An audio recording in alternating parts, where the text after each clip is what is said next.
Ohayo les Nakama, ici c'est Xaraeth, j'espère que vous allez bien et c'est avec une grande joie qu'on se retrouve dans la piraterie pour parler du chapitre 925 de One Piece, puisque ce chapitre a été marqué par l'apparition soudaine de deux calamités du monde. Et sans plus tarder, faites place à l'intro.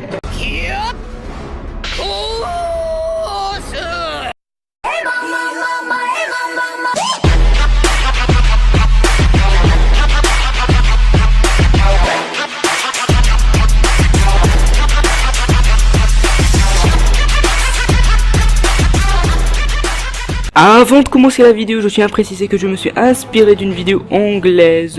Je vous mets le lien de la vidéo dans la description. Et maintenant, commençons la théorie. Deux personnages ont été introduits dans la fin du chapitre 925, aka Queen et King.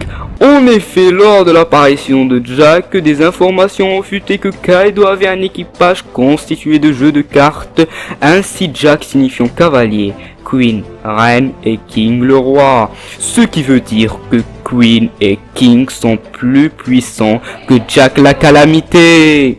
Et maintenant parlons de leur chara-design, Queen ayant une jolie tresse et avec une cigarette dans la bouche, alors on peut vite déduire que ce personnage est puissant, parce que peu de gens peuvent être posés tranquillement en train de fumer. Quant à King, le principal sujet a été rapidement assimilé à Shilue et à Magellan à cause de nombreux traits communs qu'ils partagent, notamment le manteau noir, bracelet sur les bras et multiples rangées de boutons exactement comme Shilue, et même les emblèmes de tête de mort sur le col. On peut déduire de cette constatation que King était l'ancien directeur d'Impel Down et qu'il a déserté. Et ce qui appuie la théorie est que 22 ans auparavant, à l'évasion de Shiki le Lion d'Or, on peut y retrouver Magellan faisant son rapport au directeur d'Impel Down. Et cette personne pouvait très bien être King, et je suis quasi sûr que c'était King. Et qu'il a quitté son poste suite à l'évasion de Shiki, et sans parler de son côté sadique que Queen lui a attribué,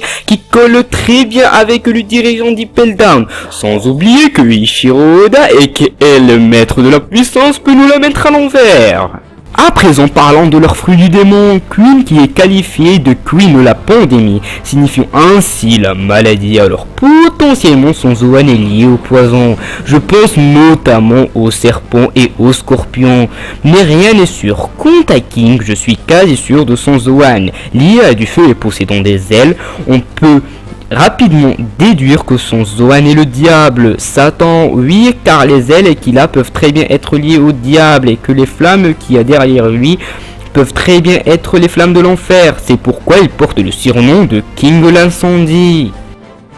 Parlons maintenant de leur prime. Je pense que Queen a une prime d'1,1 milliard et que potentiellement King a une prime entre 1,2 milliard et 300 000, car ce sont des monstres de puissance. Et voilà, c'est tout pour cette théorie. J'espère qu'elle vous aura plu et faites-moi part de vos théories dans l'espace commentaire. Et moi, je vous dis à la prochaine. C'était Xaraeth Senpai. A plus.